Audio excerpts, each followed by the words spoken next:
Hi there, my name's Rolly. I produce music as Poltergeist, and I've been asked to create a tutorial for that kind of lead sound, that wobbling sound from my remix of Wild by Troye Sivan.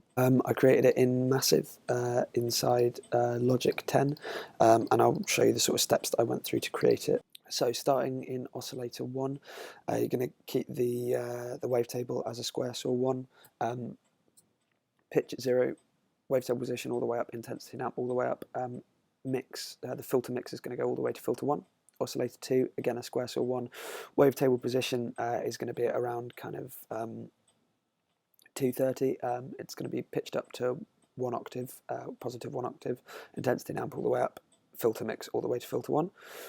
Third oscillator is going to be a sine square, that's going to be at around 9 o'clock, a little bit more than 9 o'clock, negative 12, intensity and amp all the way up, filter mix all the way to filter 1.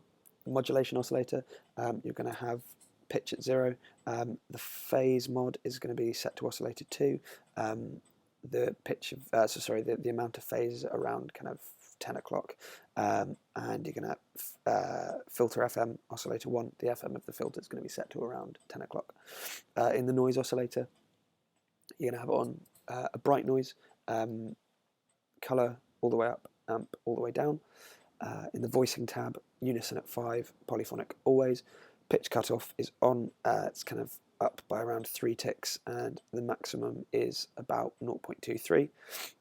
Pan position is on and set about halfway between full inversion and monophonic. So filters, you're going to have filter 1 is low pass 4, cutoff all the way down, resonance at around kind of whatever this is, about 830, I guess. You can have it higher if you like kind of more peaky sound. That's just taste, really. The mix of the filters is going to be right in the middle. Double click that to set it in the middle. They're going to be set fully to parallel, and this level is just on its default here. In terms of envelopes, attack all the way down on envelope 4. Well, not quite all the way, actually, I just changed it. It's maybe 1 or 2 ticks up, just to give it a little bit of warmth in so it's not too jarring. Level all the way up, decay middle, second level all the way up, S-loop and morph, ignore them, and the release is going to be at about 9 o'clock. This, by the way, is default amp mod, if you don't already know that. First envelope we're going to use to modulate the pitch of the first 2 oscillators to give it a bit more of a bite in the attack. So you're going to have the attack all the way down, level all the way up, decay a little tiny bit up, just a little bit, level all the way down, release at around kind of 8 o'clock, 7, 8 o'clock. The decay here, that's just kind of to your taste, however much of a pitch you want it to have.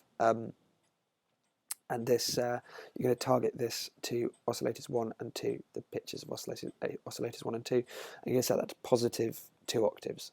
What that does to the sound, it gives it a bit more of a bite. So if I solo it, this is how it sounds without the kind of the pitch attack. That's how it sounds.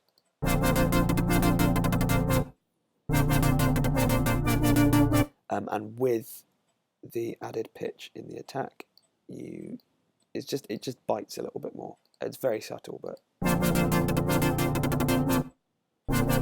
just has that kind of really sharp attack, which I quite like. But that's just a taste. That doesn't have to happen if you don't want it. In terms of effects, the first effect is going to be a dimension expander. The dry wet at 0, size up a little bit from 0. This is kind of to taste again, but you certainly don't want it anywhere past kind of 9 o'clock. It's a very small amount of size. Reverb, FX2 is going to be a normal reverb.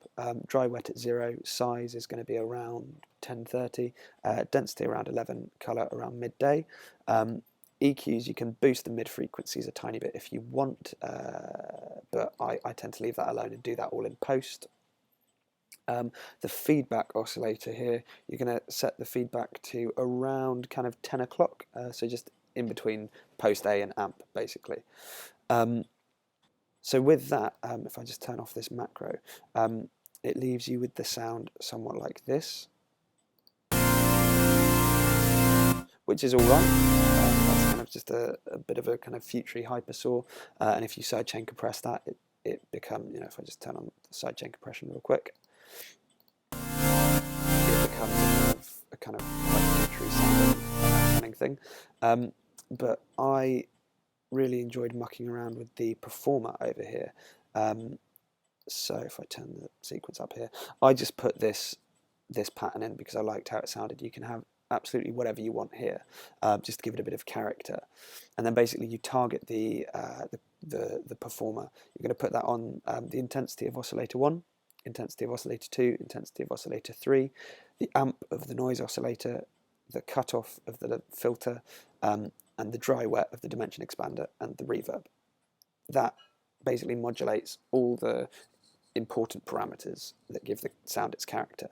And then what I did, just so I could modulate the sound, I put macro 1 on the crossfade sequence, surround the sequence crossfade here, and just put it so that I could go between having the kind of totally flat sound and the bouncy sound. That using the one knob pumper by Wave, it's a little bit of outboard processing. Basically, it makes sidechain compression really, really easy by just ducking the volume at intervals that you set. I've set it to quarter notes. So with that plugin, you then get the sound like this.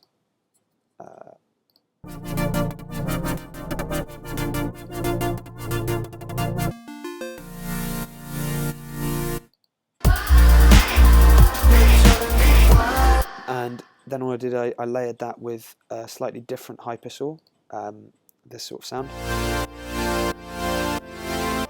which is basically the same as the first sound, just without any of that modulation.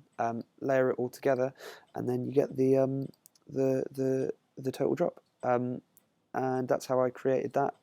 It's a pretty basic sound, but the interesting bit comes out of using this performance modulator as opposed to just an LFO, say, or some sidechain compression. Yeah, so I hope that you've enjoyed this. Please check out my SoundCloud. It's soundcloud.com/wearepoltergeist. Follow me on Twitter. I'm at poltertweets, and I'm also on Facebook at wearepoltergeist. Check out the original, I'll put the link in the description, and yeah, I really hope you've learned something. Thank you very much for watching. Make sure to subscribe, like, comment if you have any questions.